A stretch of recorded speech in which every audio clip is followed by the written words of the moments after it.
Old Navy's saying thank you with big fall savings. Get 30% off your purchase right now. And if you use your Old Navy card, you'll get 40% off your purchase. Run to Old Navy today. Valid 10/12 to 10/16. 40% offer subject to credit approval. See store for details and exclusions. Blog Talk Radio. What's going on, everybody?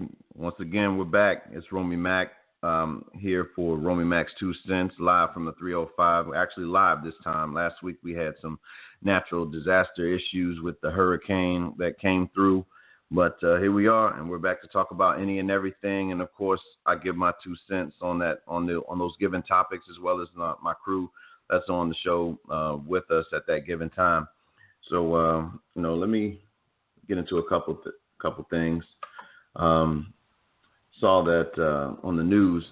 My one of my favorite shows is Martin, and I want to give a special shout out to Mikal Ford for everything he's ever done for the Martin show. I mean, he's played a big part in my upbringing.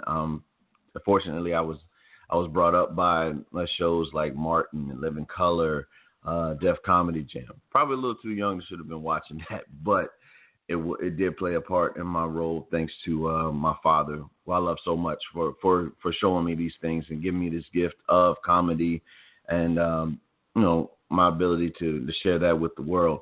But touch a little bit on Mikal Ford. He was a great character on the Martin show. Playing Martin's reasonable best friend on the show, and also dated the Martin's antagonist in Pam, the character of Pam, played by Tashina Arnold. He dated her for throughout the season 3 up until like season 4. Just shows how much of a fan that I am. I would know all of this. But he made us laugh a lot of times. His favorite line, which I have adapted into my vocabulary, is it would always be like a pause. It's always like a pause moment for him. And anyone that knows me, has a conversation with me, sometimes I'll say like and that's how that goes. But let's touch into some topics here. Take a look here.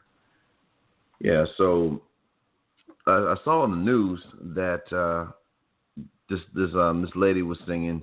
Roughly not even on the news. I saw it through Facebook, through a news article. This young lady by the name of Leah Tice, I think, Ticey. She was singing the national anthem at the Sacramento Kings preseason game, and while she was singing the anthem, she kneeled on. She got down on one knee, and I also saw a couple ladies holding the American flag were doing the same. And a good, an old classmate of mine, had made a statement like, "Why would you sing something that you don't believe in?" And that actually brings forth a good question. Why would you do that? But could it possibly be? I mean, it could be a whole list of reasons why she would even, consider doing such a bold move on a national platform, like a basketball game, that's going to be aired in that region. But I'll touch more into this. Let me cue in one of my good friends, Joe Sneaks, that's on the line right now. Hold on.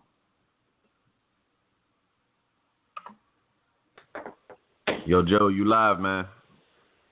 All right, what's up, man? What's going on? Everybody, good morning. Man, I was giving a little, I don't know if you heard the show a little bit, but I was giving a little backdrop on my love for Tommy from the Martin show. Those are my guys, on that. But now we'll get back into Tommy a little bit later. But now I was talking about the lady that what's her name? Was it Leah Tice or whatever? I don't know if you saw it, man, online or anything. But yeah, I seen a little bit about it. She was singing the national anthem, and she began to get on one knee as she was singing, and one of our old classmates, man, she had had made a statement. You know, it was like it's kind of bogus for her basically to sing the national anthem yet get on one knee, at the same time. And I try to keep an open mind on things and why things happen. And my theory is that maybe she felt that it was a great time to use that platform to draw attention to to the injustices that's going on in America. And her immediate thought obviously was that she was using this for like 5 minutes of fame or some degree. Who knows? I've never heard of this child before. Exactly. Never heard of it. Don't have her records. Don't have the remixes. None of that. I don't know anything about this individual, but I know about her now based on what she did and at this preseason basketball game for the Kings. But well, go ahead and let me know your take on this whole issue, bro. Yeah, it's people are really starting to pay attention to everything that's going on in the media. Colin Kaepernick and people holding arms and raising the power fist and everything like that. So everybody's doing their own thing with taking a stance against police brutality or whatever it may be that's going on in America right now. And everybody's starting to pay attention. And if you got that platform, you might as well, you need to, if you got a platform and you want some attention and you want people to pay, you want people to follow, that's the way to do it, I don't know who she is, but I commend her for doing, doing that. Right. Yeah. So, it's all about getting, getting a good following, because I see nothing wrong with kneeling. It's you still honoring the flag. It's not like we dragging the flag through the mud or anything like that, or we burning flags or different stuff like that. We're not doing nothing like that. It's peaceful, She still sung, but she just definitely, she did what she believed in. Right. I mean, my thing with this flag stuff, man. Don't get me wrong. I love America. I'm proud to be born in America. I'm proud to have served in the military for 4 years. But why is it that this flag gets more sensitivity than losing human life, man? That's the shit that puzzles me, honestly, as an American. Yeah. Like, what are we about, man? What are we about? Exactly. Are we really about just holding up this flag? Who does this flag represent then? Exactly. Because when people do die, regardless of color. Now, media has obviously made it so more so about black people that are dying, and by the hands of cops or whatever. But there's still people, man. I don't care what you see. These are people that are dying. And these cops are getting 2 years from this.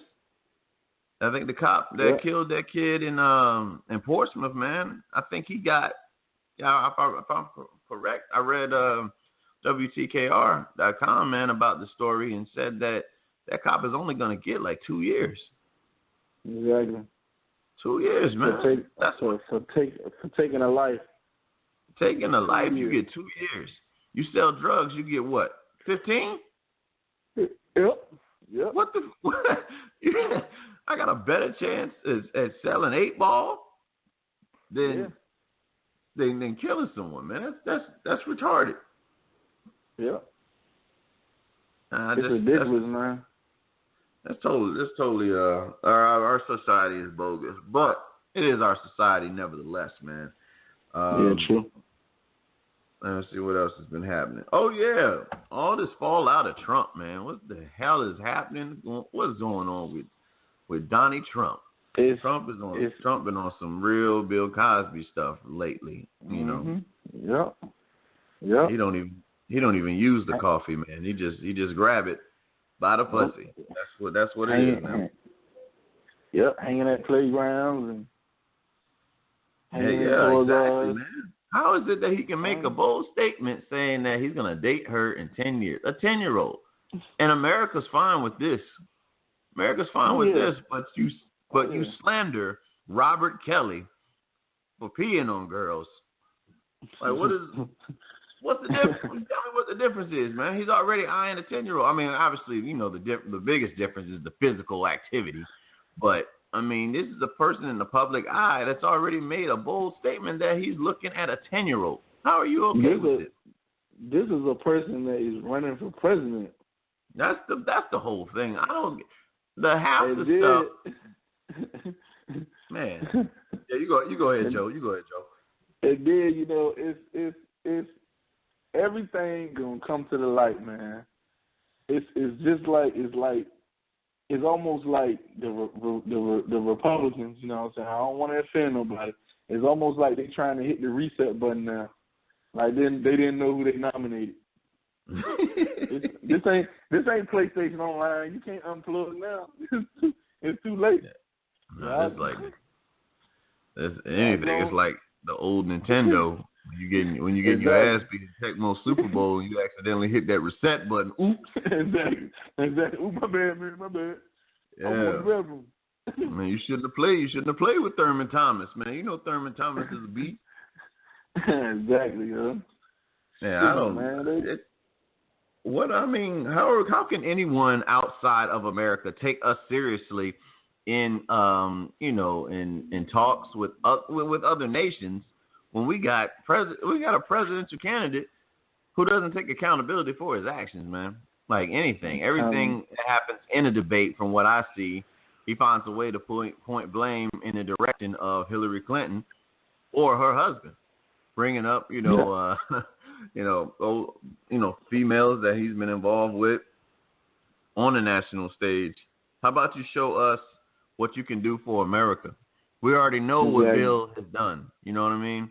We know Bill has been in the Oval Office with Monica Lewinsky. We got that's public record now. That's right. He was in them oval ovaries. Yeah, exactly. He was in them oval ovaries. Believe that. Like, we need to know what you can do for America and America. You know, that's right. That's basically what needs to be done. So you're going to build a wall to put out who? You know, that's what you're going to do. You're going to build a wall. The people that build all his buildings. You can build basically all you want, man. I mean, America's still going to be America, dude. You're not going to just kick everybody out. It's almost as bogus as this thing where they want us to get rid of guns. You know, they want us to get rid of gun control. What about everybody that already got guns? We going to go to every house? That sounds like martial law to me, man. You know, I'm not pointing out conspiracy theories, but that sounds like a segue for martial law to happen in the coming years, and I wouldn't be shocked. I won't be shocked if that does indeed happen. So if you got your guns obviously make sure you got your paperwork together. They're not playing around. Not playing. Yeah. Let's see what else is going on. This movie, man, The Birth of a Nation. I don't know if you've seen it yet, man, but I ain't checked it out yet. Yeah, it's I watched Nate Parker, who is the star of that movie, on the Breakfast Club interview that he had last week, and he was talking about, it's basically the movie's about what was it, Nat Turner, a slave that actually fought back against the slave masters, and This movie is supposed to open our eyes to a lot of things, man. I encourage a lot of people to go out, and see that, see this movie, and just so stuff doesn't hide in the dark. From what I understand, it is a remake of a movie made like I think in the 40s or something like that. But it's been a while since you had like these type of movies where you got a Django. I don't know how real that that is, but to have a slave basically fight back and eventually become the victor in something. It's something we more so need to see than, roots. And you see, Kunta Kinte, what's your name, boy? Toby, and stuff like that. We don't want to see that, anymore. We need to see, all sides of it. Man, but what's overshadowing the release of this movie and probably the success of this movie is Nate Parker's rape case. Supposedly 23 years ago. Yeah, 23 years ago, but just coincidentally, before his movie comes out, this movie in particular, now we can point some fingers and bring up the fact of a rape, the rape case that he did some, basically long, in other words, a long time ago. And it's very coincidental. It's very coincidental. I'm not in no way, shape, or form being insensitive to the fact that these things actually happen or any rape victim that's out there. But in the public eye in Hollywood, it is very funny that Bill Cosby gets hit with these allegations right before he was about to buy NBC, and basically create a network for black television. And then Nate Parker about to make a movie that's going to show that shows a dark side of what has happened to the American to African Americans during slavery time, and now he gets hit with this. I think it's just really funny, man. It's almost like what we talked about with Trent Dilfer and this Kaepernick thing, where he said, it's like that stay in your place mindset. You know what I mean? It's like you gotta be mindful where you are. Yeah, we don't mind you entertaining us, but don't you try to educate us with with history that has been swept under the rug. Mm-hmm. And what do you expect people to do, man? Because if you don't know your history, how do you know yourself, man? You gotta have that, man. Yes, it's important for us to remember the Holocaust and all these things that have happened in history, but somehow to try to not remember what happened with slavery and why. And it would begs the question: why is that you want us to forget? Where we came from, because that we were in power at some point in time, in our native land. And not to say that our native kings and queens. Exactly, we were kings and queens over in Africa, and even still, those kings and queens they did participate in the slave trade, which is how we got our asses over here to begin with. But we gotta make the best of a bad situation, I guess.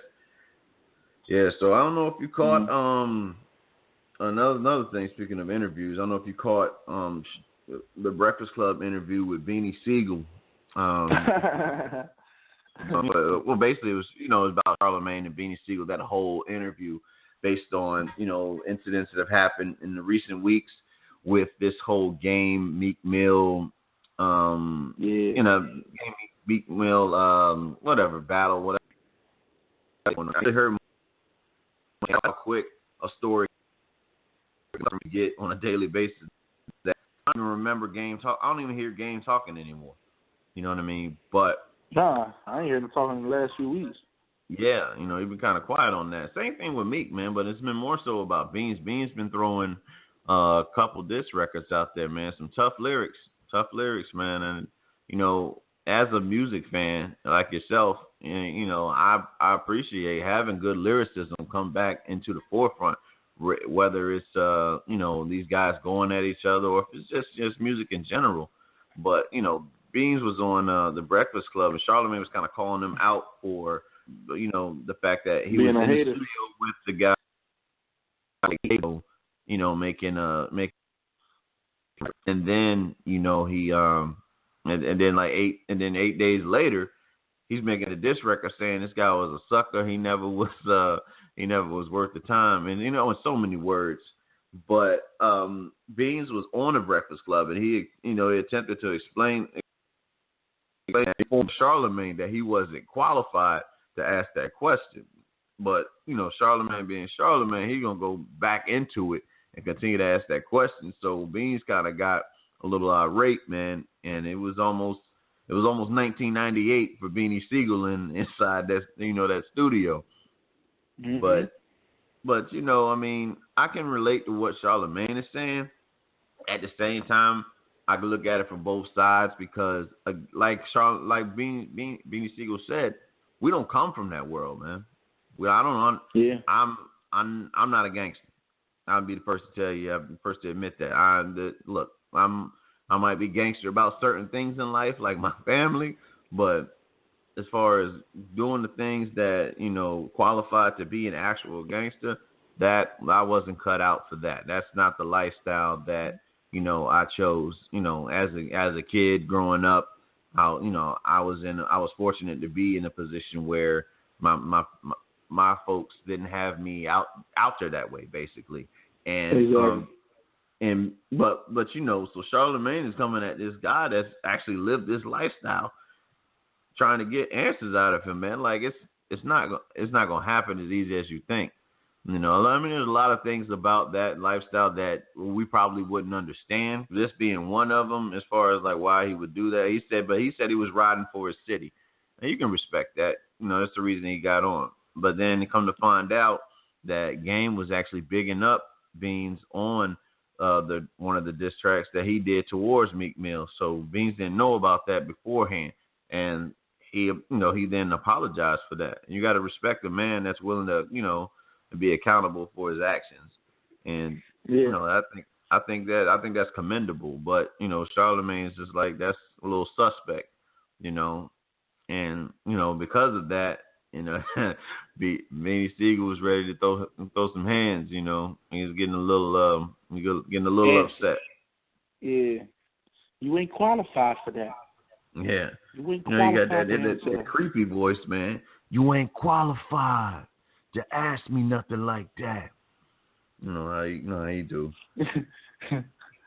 Yeah, well, let's get back on my man Tommy Michael Ford, man. We've quoted so many lines of class act. You know what I'm saying?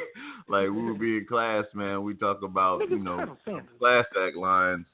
It was legendary, man. It was a great actor, man. Not just on the comedy tip, but also in dramatic roles, like when he played Jaleesa's ex-husband on A Different World. You know what I'm saying? Like he's versatile, man. But obviously the one role that we know him for is Tommy, the one with no job, but who actually did have a job when he worked at the community center, which a lot of people like the oversight, but they try to imply that on the show that he didn't have a job. But if you remember from the first season, he was always working with the kids. Now, I don't know what happened between season 2 and 5. We never saw those kids again. We never saw them at the community center. But, as far as we know, Tommy was, worked at the community center. But, man, we missed those times. I don't think there's been a sitcom to come out since Martin, man, that has affected me the way that show did. The fact, just Tommy's, his chemistry with Martin and Cole, man. It was like, Tommy was the smart best friend, and then Cole's character would just say random dumb stuff. But it was good times, man. It was good times. It was a good show. Every Thursday, me and the family would tune in to watch what the hell they was going to do this week, man. And a lot of memories I have of that show, like when the one episode where they had they went on the Chilligan's Island or whatever, and Tommy was basically showing Pam up for their anniversary, and they ended up going to they said they were going to go to this resort, for the weekend. And then, Martin, Gina got kind of jealous of that, so Martin got them them cereal box tops, and saved up enough, and they end up going to to the Chilligan's Island. That ain't no damn puppy. Ain't no damn puppy, you know it, man. And then you found out that they was in the same room. So you know these are like classic moments, man. It's very prominent in the black community. I'm unable to speak for anybody else. I don't know if anybody else watched Martin as much as we did in the black community, but man, it was great times, dude. Great times, man. To see that on on TV, man. To have that, to share those type of laughters, for us to go to school and try to recite what we saw, the night before. You know what I mean? Yeah. Yeah, it was old man Ackerman. Yeah, that. Him telling that story about they were telling the ghost stories, and he was like, "How many of you have kissed the lips of a ghost?" And like one hand raised, said, "You kissed the lips of a ghost?" He said, "Ghost? Oh, I thought you said goat." Man, I was like, man, this dude's silly. Oh man, classic, man, classic. Well, you're 52 years old, stomach aneurysm. I had to look up exactly what that was. What it showed was that it's like a weakened wall in the stomach. Where that comes from, I do not know. But it's just sad that we lost one of our great actors in the black community, man. Tommy, you will be missed, man. We loved everything you did for us. You know what I'm saying? As far as the memories you gave us, and we're just praying. Obviously praying for your family through this tough time, man, and really thinking about what Martin must be going through. Been on stage with this dude for 5 years, dude. They've known each other before that, I'm sure, but seeing each other on set, you know what I'm saying? 5 years, the 5 years straight, seeing this dude, and he's not here no more, man. Not here. But let's get into a more upbeat topic, man. Let's talk about the female anatomy a little bit, Joe. Fake or real body parts? Does that even matter to you? Oh, yeah, a little bit. It matters a little bit. Some women, man, they don't have the self-confidence to go with their natural body, man. Low self-esteem, or they just want, or some women are just extremists. They just want bigger titties and bigger ass, point blank period. Yeah, I'm more of a natural guy. I go with the natural look. I see. You get it. Yeah, well, me personally, I naturally like either real or fake. It all depends on what's going on at the time. Long term, obviously, you want something real because, as we've seen in Hollywood, for these people that have gotten cosmetic surgery, they start to turn into zombies. What the California raisins look like in the cartoon, whatever, when they sung, heard it through the grapevine in the face. Heard it through the grapevine. Exactly, man. But for the moment, I mean, looking at an individual, like, let's just give, for example, a body like a Nicki Minaj, man. Like, it's hard to not look at that, Ooh. and not fall into your own thoughts. You know what I mean? As a man, I'm not even speak for anybody else, but as a man, a Nicki Minaj, it's like, ooh wee, Yes. Yeah, she's serious. A lot of people give, obviously, Kim Kardashian, they give her hell for having the fake body that she got. But my thing is this: what room does a lot of females have to talk when you get fake nails, fake hair? Yep. What's the difference? Some people get fake toenails. Yeah, you know what I'm saying? Lee Press-on toenails, like chicken babies kids. Exactly. Yeah, old Vivian with the skippies with the broke down back. Give me a break. Some females got tattoo eyebrows. Yes, indeed, man. It's like, I really wish we had. One of these days, we're going to get a female listener.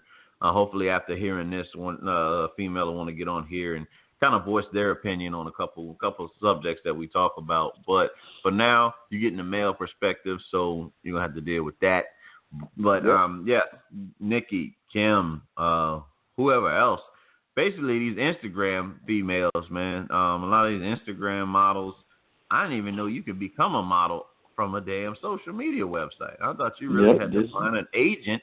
You don't have to do that anymore, man. All you got to do, and they all take the same. They all got the same kind of camera angles, man. They look. Yep. Obviously, I can imagine what this must look like in person. You holding this camera up and you just showing different angles of your body.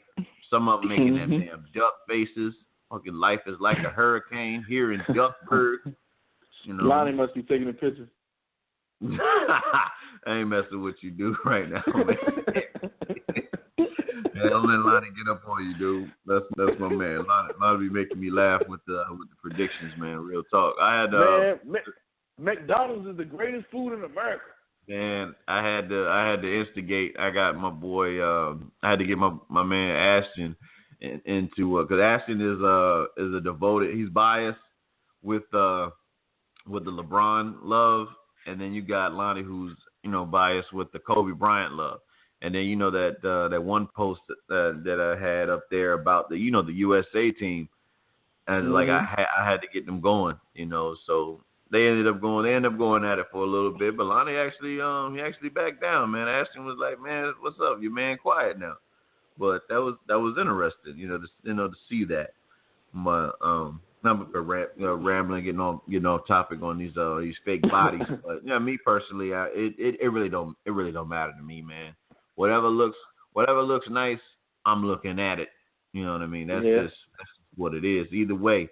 Because we don't know what's real and what there's some stuff you can just tell what's real and what's fake. But to the untrained eye, from afar everything looks. You got to take it for face value for what it is, and then once you get to know the individual, bam, then you can say, oh, okay, this isn't real. This isn't real. You know what I mean? But here we are with that. Let's see what else is going down. All right, Joe. Got a question for you. Another thing in regards to females. Could you be with a woman? Well, could you be with a female that doesn't know how to cook?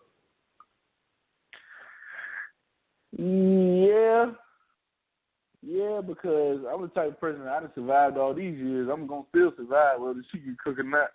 Right. She ain't about to take me out. Definitely gonna call this food in real quick. Trying to make some chicken chow mein. Nah, I go to the other man. Yeah. For me, it don't. From my perspective, on this topic, man, I don't give a damn. I was actually brought up in a house where my pops actually did most of the cooking, and we tend to make it all right. So I mean, my outlook on the subject is a little probably different from most homes, because my dad did most of the cooking, but he had to, ever since he was younger. My pops was cooking like whole, like basically in big meals at like 12 years old. You know what I'm saying? So it's almost like he was used to doing that. Me, no one, I wasn't taught how to cook. I basically taught myself, and this is my theory on cooking. If you can read, you can cook, because cooking is nothing but following directions. Eventually, you'll find different ways of doing what you're doing. Once you get comfortable of making food. But does a female have to know how to cook? No, not at all. Not at all, man. I mean, I feel personally it's my job to serve my woman anyway and treat her like the queen that she is. So I would want to do the cooking for her, and for her basically to sit up and just relax or whatever, because I imagine that the kids are going to probably put her through the roof. The kids that I'll be expecting to have, you know what I mean? So to be able to take some pressure off of, the female by if it's just as little as cooking or, cleaning up around the house, man, I'm all for that. You know what I mean? So that's how we feel on that one. Let's see. Socially, let's just see this thing. Oh yeah. That's what we want to talk about. If society accepted that you could be with multiple women at the same time. Would you exercise that option, Joe? Oh yeah. Oh yeah. Who wouldn't, yo? I'm gonna let you go, and then and then I'm gonna give my spill on that. That's almost one of the American dreams, like the Jackson 5. Hey, Michael, Marlon. Hey man, we gotta get this, man. Definitely, man. I definitely would take advantage of that, though. Definitely would take advantage of that. Have one in every city I fly through. Yep. I'm already a DM jumper. I jump in your DM. Jump in your DM just like me jumping in my car. Yeah, you jumping that pole on Mario Brothers. Yep. Just like that. Just like that, man. I say, well, for me, I would say a younger me would be like, yeah, I would love to be with multiple women at one time, man. But the more mature me now, this is not the political correct answer. This is the honest truth. But I mean, for me, it's just one. Just one is. Every temptation is out there. Temptation will always be there, man. And what's the funny part that some guys forget is that females have temptation as well. You know what I mean? You have to ask ourselves, how would we feel if, one of our own was out there, was being caught out of pocket doing something with whoever. And sometimes you gotta put yourself in that individual's shoes. And not to mention, man, multiple personalities of the female spectrum. I don't know if I'm ready for that. I'm not equipped with that type of patience to be talking to, multiple to talk to multiple women at the same time, even if it was accepted, because you got to deal with these issues. You have to cater to these emotions, and these are multiple emotions. Like we're all the same. Us as people, we're all the same but different. So, women, females, I won't say, because not everybody's a woman just yet. It takes some growing to do before you reach to that, that pinnacle in life where you can call yourself a woman at the same time call yourself a man. But the, females, they all have their issues just as much as we have our issues, and some of them, are similar in a sense, and some of them obviously are different. And to try to juggle all those personalities at one time is almost impossible. I'm not gonna say it's not impossible for the guy that's willing to be up for the challenge. But I mean, even in Confucianism, man, he's the guy Confucius, Chinese philosopher. Back in his time, had mentioned that in Confucianism you can be with as many women as you want, but you got to treat them all the same. And you tell me how that's going to work. You know what I mean? Exactly. You tell me how you're going to be with 15 females and treat them all the same at the same time. You don't have that much time in the day to do so. No. And that's where my perspective on that whole thing had to change, because I had thought at one point in time, learning from world civilization course that I took when I was in college, back in 2012. I was taking a couple courses, and they had spoke on in the Eastern world mindset that they do have multiple women, but thing is that in order for women to have the same rights that they have here in America, for that to go on over there, that was the reason. That's roughly the reason why things go the way they do over there. It's a man's world for real over there, because they can have multiple wives and things like that, and it's okay with society. But women aren't treated as equals over there as they are in America. So it's one of those things where do you want a love slave, or do you want an actual partner, somebody that you can, share memories with, make jokes with, laugh or whatever, somebody to have your back. Now, granted, it'd be nice to have 15 women to have your back when you got something bad going down, but ultimately, what are you showing you're showing to yourself as a man by being with with so many of them, at one point in time. So it's just one of those things you just have to learn as you get older, that it's gonna take when everything is all well and good, and when it's like a party's going on, everyone's there for you. But what about those rough times when you're down on your last, and there's nobody, and all those females are gone, and you're the only one that's been holding you down from the jump, even when you was out there in the world. You know what I'm saying? And you gotta recognize who what's important to you, man. And that's one of those things that that's just something that every male must go through and learn in life. Who's for them and who's not. Some people are just down for the cause, but it's rare that you find people that's actually down for you. Same with, same for females with males, you know what I'm saying?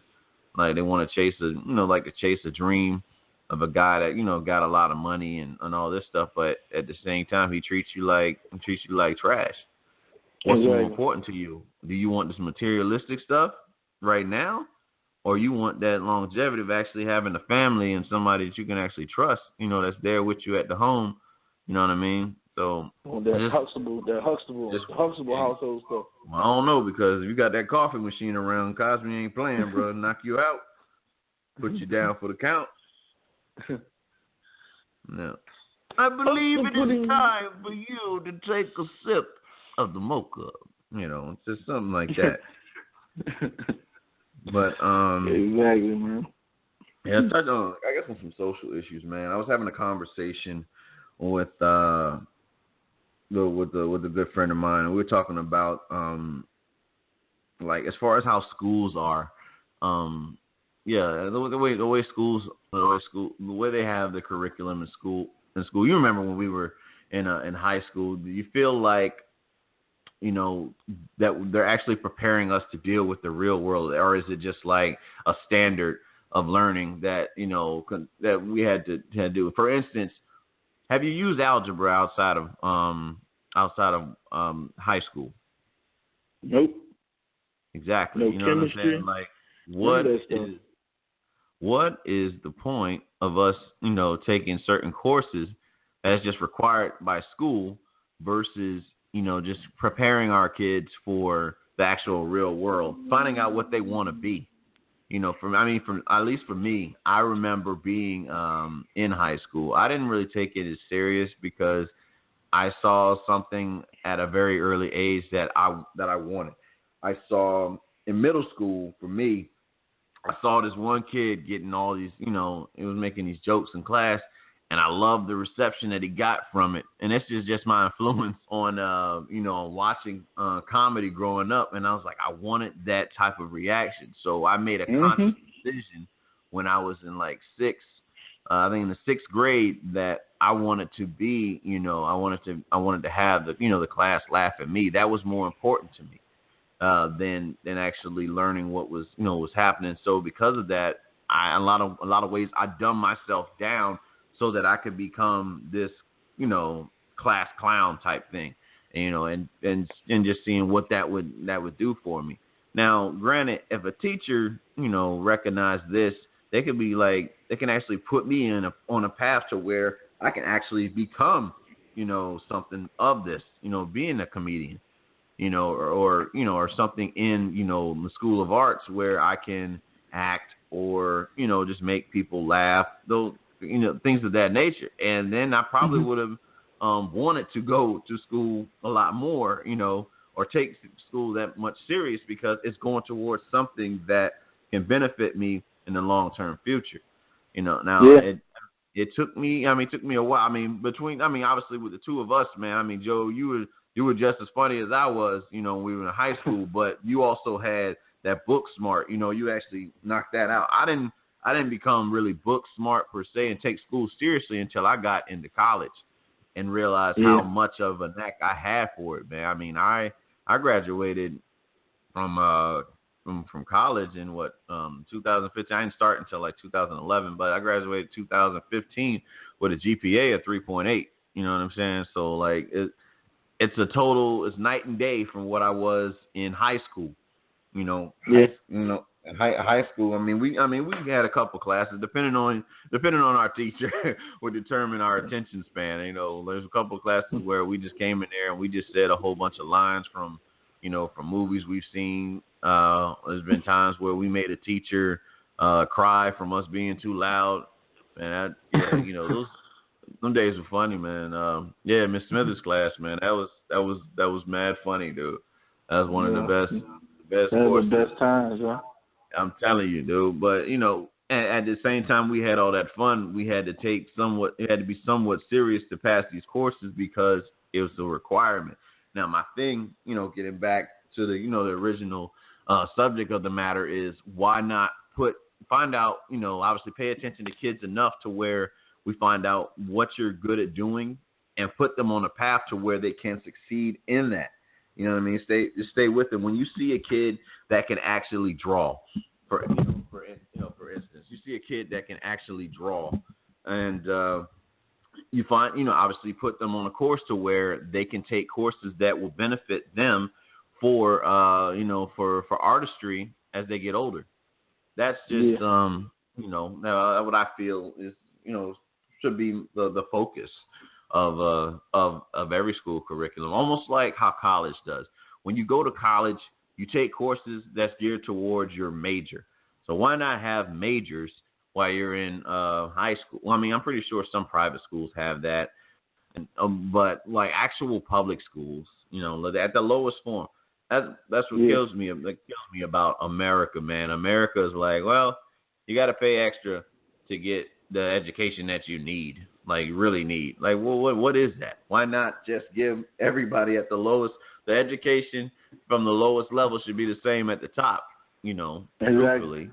I don't, but hey, that's besides me on that one, man. That's damn, the microphone dropping around here. Got this live on camera. Yeah. But we still here. Has some minor technical difficulties with the microphone here, but still back at it. Let's see what else we can to talk about here. Let's so read in the news, sports news that is. So this is probably the time where females are gonna not tune in too much. But Kaepernick's finally gonna get that shot at playing this Sunday, man. I mean, with everything that's been going on in the news, he's been trying to get the message out there about the injustices that's going on in America. Now he's getting the shot to actually perform, and it makes you just wonder what happens if he doesn't perform well, and then what happens if he does perform well. What does that say? Because a lot of people are dumb enough to think that if he doesn't perform well, he got no business doing all this stuff with the injustices of America. You need to be more concerned about being the starting quarterback. For instance, Floyd Mayweather made a statement, bold statement. He says, all lives matter. But everybody is talking about this all lives matter shit. I think we're well aware of that statement. That's like rhetorical, very rhetorical to say all lives matter. But I'm not very sure if the black ones matter, based on what we see. And there's issues going on within the Native American community too, and we would definitely stand with them the same way that we would stand with the Black Lives Matter. And my piece on this whole the Black Lives Matter, the group, I ain't necessarily a part of the group. I'm not talking about the group. That doesn't mean that I don't stand for the message. I mean, that's just that's my theory on that. The actual what that word what that sentence actually means, I stand behind. Black lives matter. You know, I believe that my life matters. I believe that your life matters, Joe. Anybody else, you know, that comes from of African descent, I feel that we should be treated with the same, you know, punishment as anybody else would get, you know, another race would get. And that's my, you know, my thoughts on that. Yeah, so Floyd Mayweather, I guess he made a statement almost like that same Trent Dilfer statement, like stay in your place concept, because he said that Kaepernick needs to worry about being a starting quarterback, you know, and talking about and saying that all lives matter. And it's just a little backwards to me, man. I don't understand how you can be that blinded by that. But I mean, he does have a lot of money, so I mean, it's very easily to be blinded, you know, with that stuff going on, or making so much money. But you gotta use logic sometime, man. You know, that money leaves, then what do you have? You know what I'm saying? Exactly. You're still be just a black person. Yeah. You're still gonna be black, whether you got this money or not. You know what I'm saying? And like, you know, another individual, Wayne, man. Wayne said that because this cop saved his life when he shot himself when he was younger, he doesn't believe racism exists. Now, what type of logic does that have to do with anything? You know, that's the cert right there. I don't understand. I really don't get. Yeah. Yeah, definitely. I don't know what he's talking about. Yeah, race. I mean, I can honestly say that I haven't been prosecuted by police, but that doesn't mean that doesn't mean that racism doesn't exist. There are other people who look like myself, or darker, or lighter, that have gone through these things with you know, with the police, or from another race that may not care too much for you, you know. And you know, so Kaepernick's going to get this opportunity, man, and I'm really pulling for him, dude. Obviously, you know, me and you both being 49er fans, obviously we're pulling, you know, for us to get some type of decent season. But you know, I mean, there's a lot of football to play, but it would be something if Kaepernick came out and this becomes a Disney movie and we end up winning the Super Bowl this year. But that's just wishful thinking. You know, remember the Kaepernicks, you know, something like that. Exactly. You know, hopefully we get something like that. Have little kids wearing afros again. It'd be great. It look like the Jackson 5 cartoon all over again. Exactly. Hey, don't he look like he could be Sylvester Stallone's son? Hey, I mean, if I get on the field, I might have to score a little bit. You know. This dude, man. Yeah. I ain't never really thought about it, but yeah, he do. Yeah, I used to call him Aladdin. You know, when I first heard about him, when I first seen him. He looked more like Javar. Yeah. with that face, man. Man. The princess will marry me. Yeah. Dude,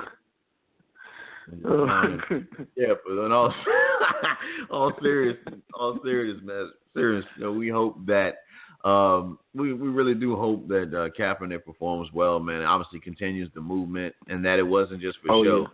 Yeah.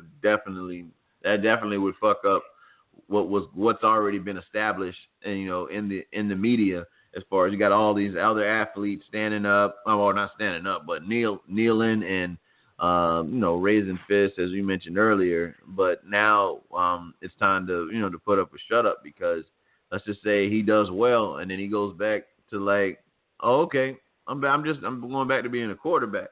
That would really just throw a wrench in the movement that we have going on. So we need we need to figure out what's going to happen come Sunday against the Bills. I mean, I don't see us having an issue with this team. I mean, the Bills have been on a roll as of lately, but just a couple weeks ago they were talking about Rex was going to be, you know, fired for, you know, this lack of wins, you know. Yeah. So I mean, people are funny like that's real. You know, it's hard to have those type of dynasties. Kind of like with Tom Landry when he used to coach for the Cowboys. Excuse me, because Tom Landry coached the Cowboys for 30 years. 30 years. The Cowboys didn't win the Super Bowl every year. So how do we get to a time frame where we got a coach that wins one year, and then because he loses the 4 games in the next season, all right, fine, we'll replace you with somebody else. Shit happens. You know what I mean? Shit happens. The chemistry is not always going to be there. You got players getting older, players leaving. Yeah. But, you know, bodies are deteriorating from the massive hits that they take each game. You know, you gotta be like, okay, well, all right, I don't have, you know, I don't have the same team that I had before, and you know, I know I got a good coach in this guy.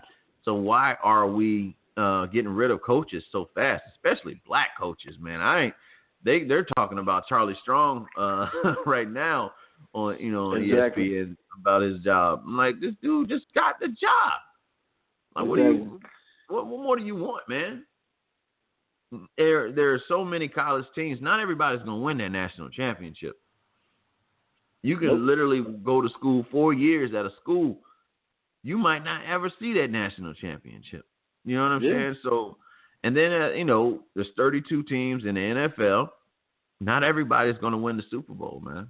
I mean, you might come into camp with that same mindset that you want to win the Super Bowl, but not everybody's going to win. I mean, some teams just can't go in with that mindset, man. Just be real talk, man. You know, like the Jaguars cannot come in saying they going to the Super Bowl and we gonna win it. And the Bills the same way. That's real talk, man. It's all about the talent.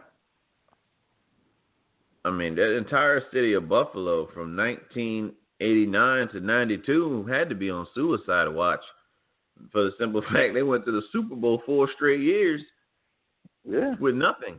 They came home with nothing. I think it's worse to lose in the Super Bowl than to lose in like the wild card round. That's just me, man. Because you actually tasting this. You tasting this Super Bowl. You're right here. You got a celebrity singing at halftime that you probably don't want singing at halftime, and they got the jets flying over. All the all the spectacles happening, and then you go home with nothing. You know. Like to lose in heartbreak losses, man. Like in what was it? When the Rams won the Super Bowl against the Titans, my man was inches away from the end zone. Inches. Yep. Inches. Yep.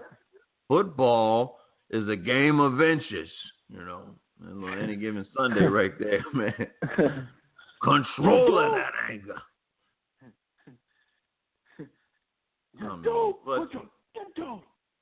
And then the spit landed right on my mouth. Oh man, but yeah, Kaepernick, man, we're rooting for you, dude. We appreciate you standing up. We're doing, for the injustices, just not of black people, but everybody. Let's make that clear. He's standing up for the injustices of everybody. Because, like Martin Luther King said, an injustice anywhere is an injustice everywhere. And just let that statement sink in your mind, people. Just whoever doesn't understand that concept of why people are doing these things against the flag, it's not so much about the flag; it's about what the flag represents. And if that's not being represented in America, then that makes us hypocrites. It's basically what this all boils down to. Obviously we need stricter laws for our police department. We appreciate those that are actually there to protect and serve, but there are some others amongst them that are out. They have other motives whenever they pull over a certain group of people. I'm not here to say which people they are, but it certainly is going down that you got people pulling people over and then basically going on a shooting spree based off of he looked mean. He looked like a bad dude was the quote for the one guy in Oklahoma from the helicopter. Oh, the lady's husband that was in the helicopter said, "Oh, he looks like a bad dude." The hell does look like a bad dude mean, man? Come on, yo. Be serious, dude. Find out if he is a bad dude. Sound like a bad line from an 80s movie. There's a bad dude like right there, dude. Man. A sucker. A bad sucker, man. Exactly. That is. Jive turkeys, man. Jive turkeys. What we like to call that. Let's see what else we got going on. So like with we touched on it a little bit earlier with Lonnie and Ashton, man, but the comparison, like right now, right now with, let's just say it all ended tomorrow, is LeBron James better than Kobe Bryant? It's a valuable argument, man. It's a valuable argument. I'm a Kobe guy. Yeah. I need you to not be biased for about maybe 5 to 10 minutes, and give obviously your honest critique on on the subject matter of Kobe versus LeBron. Let me see. I love LeBron James.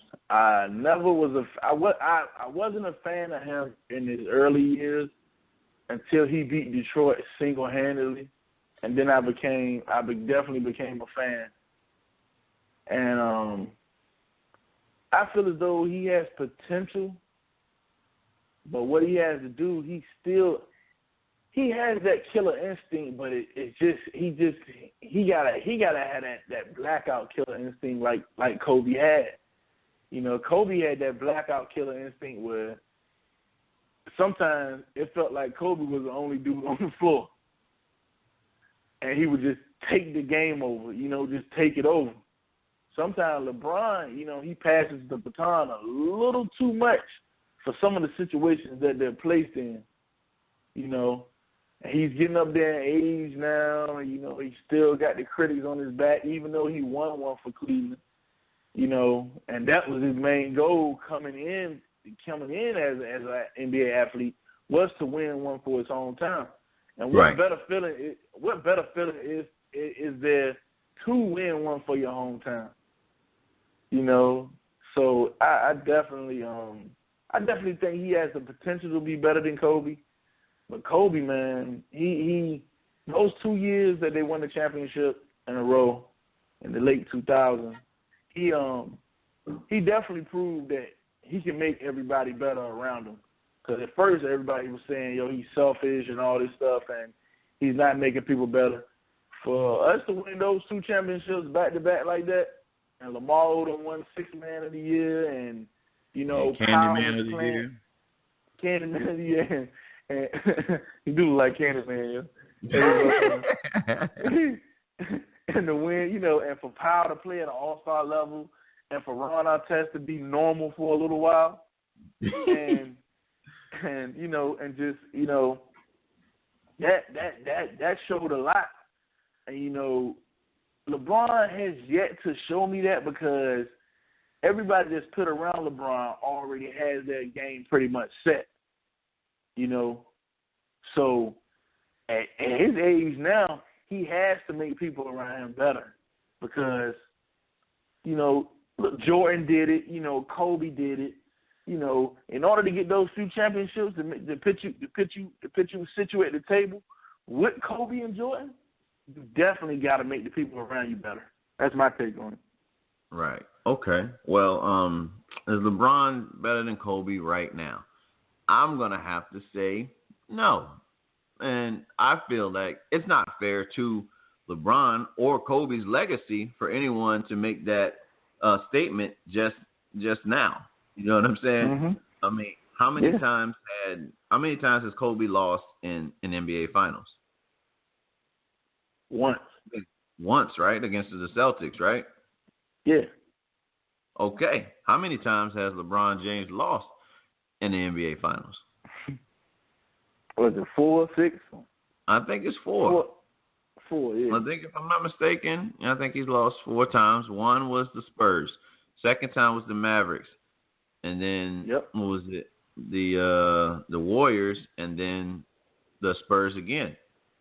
Yep. So, I mean, he lost 4 times. You know, it says a lot for him to get to the finals. What was it? 6 times? Was it 6 times or 7 times straight? Mhm.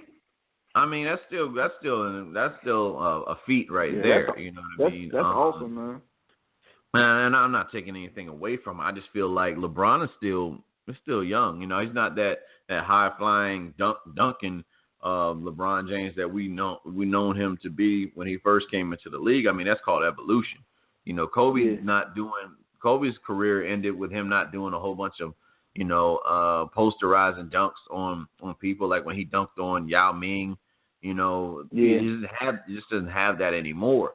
But, you know, that doesn't take away the greatness they are of a player. And yes, it goes off of how you make the people around you better. Now, would you say that had Kyrie, you know, did he make Kyrie Irving a better player, you know, per se? I'm not necessarily sure. I feel that Kyrie was Kyrie, you know, and things were aligned. Things just happened to align themselves well so that they were able to, you know, overcome, you know, the pressures of being down 3-1 in a series, man. I mean, I still feel I have this conspiracy mindset on the NBA, and that the Warriors, I don't know, I feel like they shave points with Nick Nolte and Tony from Blue Chips, because I don't know how they go from being a 73-9 team, shooting the way that they shoot, to shooting the way that they did from games 5 to 7. I'll give you, Draymond Green wasn't there in game 5. Okay, fine. He's you know, Draymond Green isn't there. All right, I get that. But you still got these shooters on the team, man. Exactly. I'm talking about the entire team can shoot, dude. The entire team can shoot. Not only that, the entire team runs fast. Yep. But that's Endurance. 2 rounds straight. That was 2 rounds straight where they played the Bill. So you tell me what's going on when you got something that's never happened in the NBA, happens twice in 1 year. In the same year, Thunder's up what? The Thunder is up 3-1. 3-1, yeah. 3-1. Yeah. And the Warriors come back. Now you trying to tell me they have the heart to come back and win that series, but they're going to let the Cavaliers come in and do what they did and do the very same thing to them. I don't know if I want to believe that, you know, but that's just that conspiracy mindset. But going off of actual facts, going off of actual things that did occur in that game, man. I mean, the Warriors are a shooting team, man. It's hard to play against a shooting team. I mean, it's anybody, even from a video game standpoint. When you play somebody online and they can shoot threes all day, you're gonna have a long day playing that game. You know what I mean? You might get within 15, but that's about it. Because you got a team that's shooting threes out the yin yang, and the other team is just doing 2-pointers. I can tell you that the threes are probably going to win. Yes, sir. 9 times out of 10. Hell, maybe even 10 times out of 10. Yeah, especially some of these cats sit there and play 2K 24/7. 24/7. I refuse to play that game online, dude. I don't like how slow the speed is when I play online. But me, the only online game I play is NHL 17. Now, it's not very common for a lot of black people to play hockey. But let me tell you, that is that game engages more emotion than I've ever had playing Madden, playing 2K. Once you figure out how hockey actually is played, man, that game is fun, dude. That is one fun game. It's like FIFA. Yeah, that one game to play. That's one game to play that is fun, and it's football on skates, basically. You know, and anybody loves football. You know, just imagine chasing after somebody at like 15 miles an hour. They're standing up against the boards, and you clean clock them. You know, that's just what they do, man. I mean, they got penalties for it. You know, that's called, like, some of them called charging. but man, I'm telling you, you ever get a chance to see a hockey game up close, it's one of the best. It'd be one of the best times of your life, man, to actually watch how these guys, work as a unit, work as a team. And and I love team sports, man. Team sports that engages everybody. Now, basketball is kind of like a 3-man team. You get somebody that can run the point, you get somebody that can score the points, and you get somebody that can rebound. You pretty much got a team right there. Yeah. But with football and hockey and soccer, I put baseball in the same category as basketball because you literally can have no runs throughout the entire 8 innings, and then one person goes up to bat, game's over. You know what I'm saying? Yep. Like they hit a home run or score, or score through RBI, that game is over. You know what I mean? By just off of that right there. But with football, man, I love the values that it teaches kids. I mean, despite all these recent discoveries about CTE affecting the brain and all that, man. But I love what football teaches young boys. As far as a sense of unity, a sense of pride, having a family, being a family.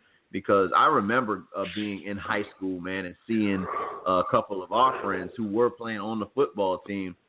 They'll get into something, and then like their football teammates will be right there. You know what I'm saying? It's like you never were by yourself, and those are one of the things that I don't necessarily say I regret, but I wouldn't have mind being on an actual team and being a part of something. That definitely would have helped me.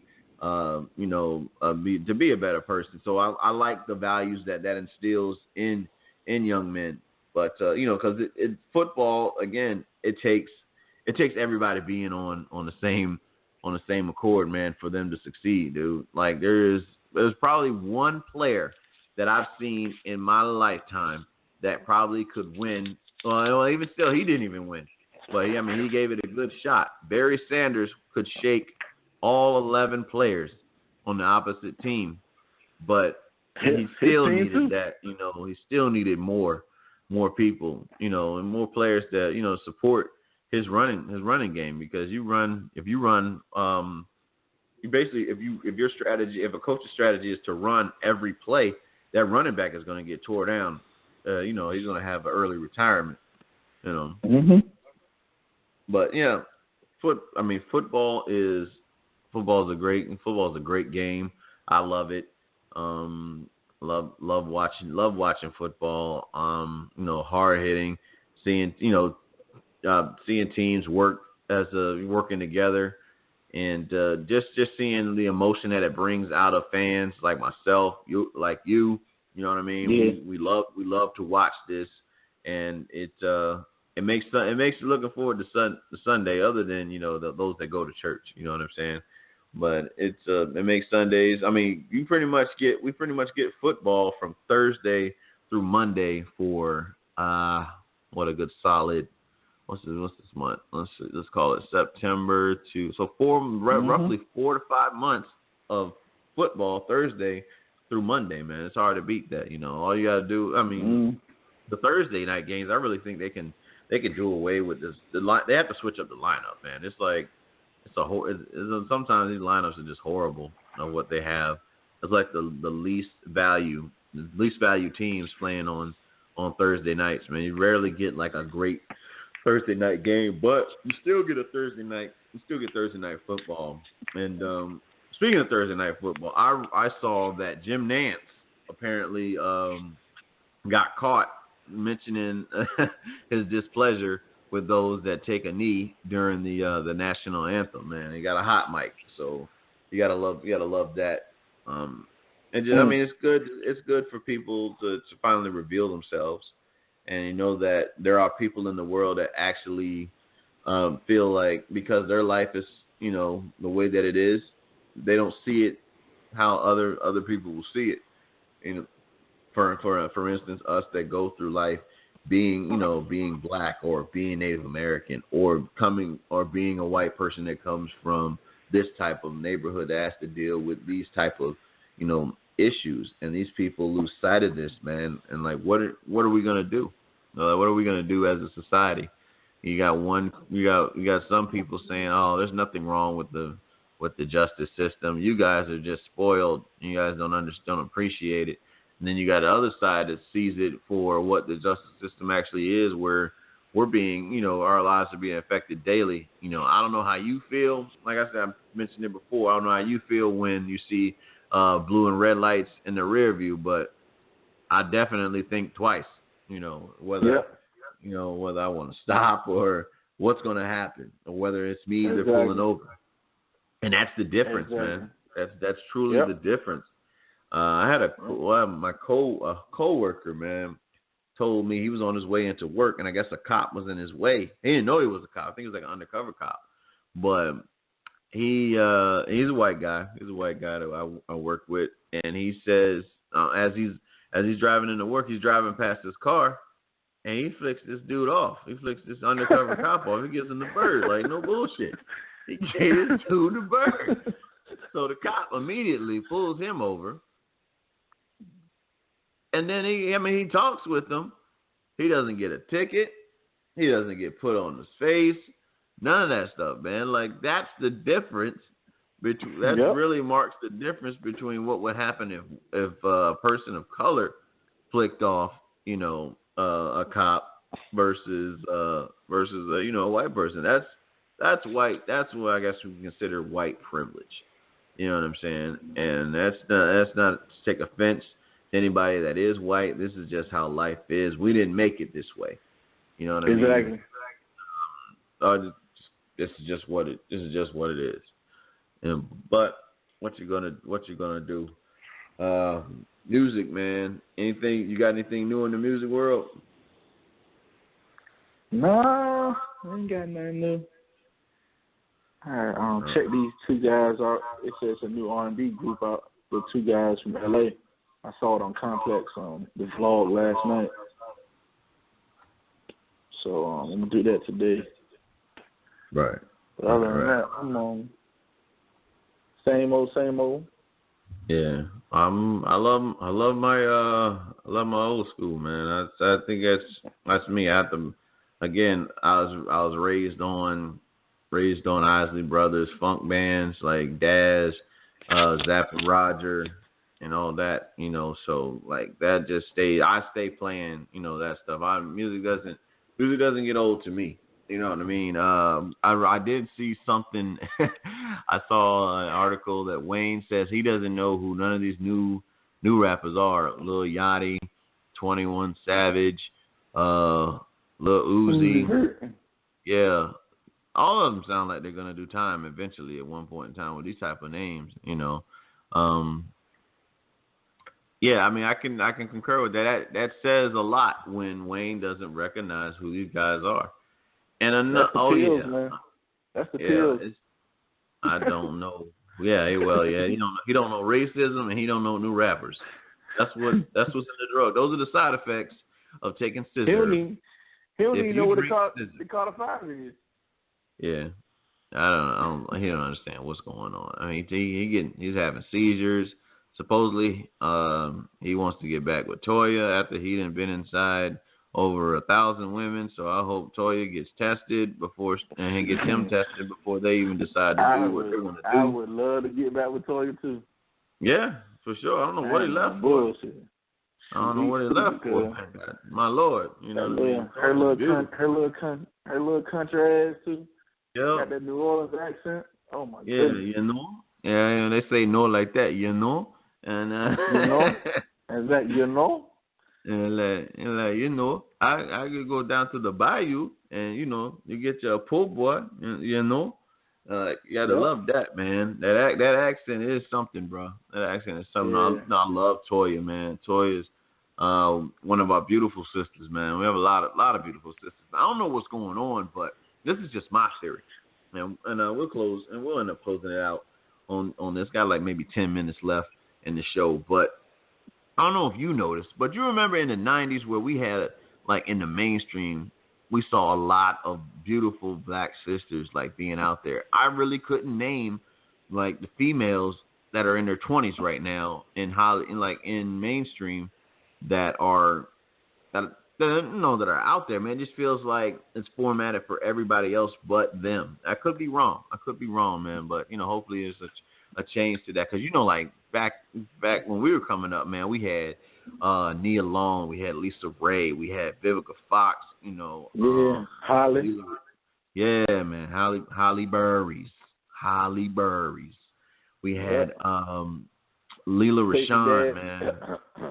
Robin Givens. We had, it was just a gang of them. Even before I don't watch the show, but before we found out that the individual was a little nutty, Kenya Moore, man, when she first came out, dude, she used to be on she was on the Martin show too. That one episode, man, she's just bad, man. She's bad, dude. Just beautiful, beautiful black sisters, and I don't know where they are right now, man. You know what I'm saying? I feel like it's orchestrated that way to where they're not really put into the forefront. But I'm hopeful. I'm hopeful one, man. Little Zoe Kravitz. That's it. Zoe, yeah, you know what I'm saying? And yeah, so you got Zoe. Well, I mean, I watch Empire. It's that one shorty up there that's that talks with Hakeem or whatever. She's like an R&B singer. She's pretty. Yeah. I personally don't care for Keke Palmer. That's nothing against her. You know what I'm saying? But I don't know. It just there's something about her. It just don't work for me. You know what I'm saying? I'm not saying she's ugly. I'm just not attracted to her per se. Yeah, it's just not happening. It's just not happening. I don't know what to tell them. I don't know what to tell you. But it's just not. It's not going down. It's not going down. I mean, like me mentioning something about Keke or anything like that. But that's enough of that. Let's get into the picks for the week, man. We got a little time, so we can somewhat talk about each pick for a little bit. We got the Panthers versus the Saints this week. The game is in New Orleans. I got the Saints taking this one, man. Yeah, Saints. I got the Saints too, man. Yeah, Panther. I don't know what's up with the Panthers this year, man. I really don't. Jokers, man. I knew it was. I kind of called it in a conversation a long time ago I had with somebody that the Panthers was gonna fall off. But most teams do. I didn't think it was gonna be this quick. I didn't think it would be this quick. Cam, I don't know what's up with Cam Newton. Cam Newton on concussion protocol. He's out in the middle of the street on a damn Segway. That's what we doing. That's what we do now. That's what's hot in the streets. He on the same thing as Lil Wayne. Yeah, they on the same scissor. Racism don't exist. Yeah, well, he's somewhat like that too. He was like that in the media. He wasn't gonna. He didn't want to say that he was being targeted for being a black quarterback. He didn't want to come out and say that he was being PC. But hey, you got a business to run. Do what you do. You got the Browns up. Yeah, we got the 0-5 Browns at the 2-3 Titans. I'm going with the Browns. I don't know about that. Man. I watched the Titans last Sunday when I was at the game, and I see the Titans coming away with this one. I'm gonna go with the Browns, man. I'm gonna be different. Yeah, you be different. Yeah, that's exactly what that is. You can drink that scissor with Wayne. On that note, we got the 3-1 Eagles at the 3-2 Redskins. I picked the Eagles. I like this kid Wentz, man. I really do. I'm gonna go with the Skins. Wentz. I'm gonna go with the home team, DMV. Yeah, we'll see with DMV. They're gonna get a LOS. Pretty much. Got the 2-3 Bengals at the 4-1 Patriots with Psycho Tom back at the mound. So that joker gave me 30 fantasy points last week. Yep, that dude is no joke, man. We got the 3-2 Ravens at the 2-3 Giants.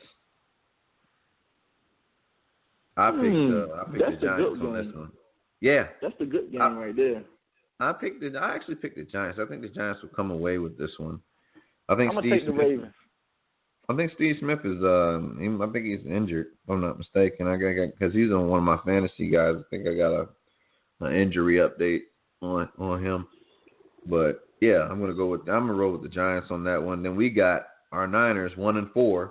Got the 3-2 Bills in Buffalo. Niners all day.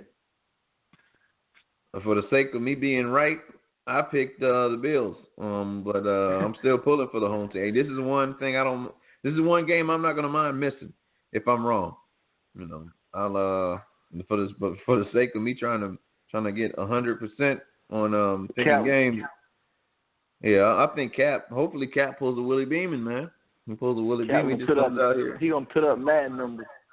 Yeah. Well, we're hoping. That's what we're hoping for, man. Hopefully nobody targets him. For real. Cause right. What if we got like players out there on the field that feel the opposite about what he's standing up for, and then they start targeting his legs just as much as they're hitting Cam Newton. I don't know. That's just something to look. That's just something to look forward to. On another game that won't be televised, that shouldn't be televised, the Jacksonville Jaguars, who are 1-3, versus the Chicago Bears, who are 1-4. I'm gonna go with the referees. Yep, pretty much. I got the Bears taking this at home. I think the Bears will just win this just on just being at home. You know, got the 3-2 Rams versus the 2-3 Lions. I got Lions coming away with this one. Yeah, I'm gonna take the Lions. Yeah, and Steelers 4-1 versus the 1-4 Dolphins. Let's not even discuss it. You know, I think it's well aware who should come away with this game. Antonio Brown. Yep, Antonio Brown and his twerking and Sammy twerk videos. Well, I don't know what's happening with our society, man. Now men are twerking. That's what we do now. I don't know. Antonio Brown, a beast, man. Yeah, that man twerking was working out. Yeah, I guess, and they fine him for it. I get fined for dancing. I know. I thought they was entertainers. I thought football players were entertainers. That's what I thought too. That's what they get paid for. For a ticket. He can twerk all. I mean, really, he can twerk all he wants. I'm just not a man. I'm not a fan of. I'm not an advocate for men twerking. But you know, no, definitely not. Yeah. Then we got Chiefs versus the Raiders. I'm gonna take the Raiders. Yeah. I like what Derek Carr is doing out there, man, and Jack Del Rio. Jack Del Rio's. I would definitely nominate him for Coach of the Year, but he ain't gonna beat Belichick, man. It ain't gonna happen. Nah. He ain't gonna beat Belichick, man. Belichick is probably the greatest coach that we've ever seen, man, in our time frame. I mean, there's Vince Lombardi, there's Tom Landry, but as far as since we've been living, man, I give Belichick Coach of the Year. Then we got Cowboys versus the Packers. I'm gonna roll with I'm gonna go with Aaron Rodgers on this one, man. Yep, I'm going Aaron Rodgers too. Dak Prescott. I think this can be the first real game that he's facing a real. Right. You know, the defense is very hectic. So yeah, and we got Falcons versus the Seahawks. Got a little under a minute left in the show. I'm gonna go with the Seahawks on this one. Yeah, I go with the Seahawks. And we got Colts at the Texans. Colts. Yeah, I got Texans on that one. And then the Jets and the Cardinals, I got the Cardinals. I don't know about that game. That's going to be between the fans. It shouldn't be fans come on the field and play. They should do a flex schedule and not have that game be the Monday night game. Who wants to watch the Jets and the Cardinals, for one? Exactly. But anyway, everybody listening in, we always appreciate you guys listening to me and Joe Sneaks kicking knowledge on various topics. We'll be here obviously next week, Friday. So appreciate you guys listening in. Joe, say what's up. I don't say what's up, but I say peace to the people. We out. All right. See you later.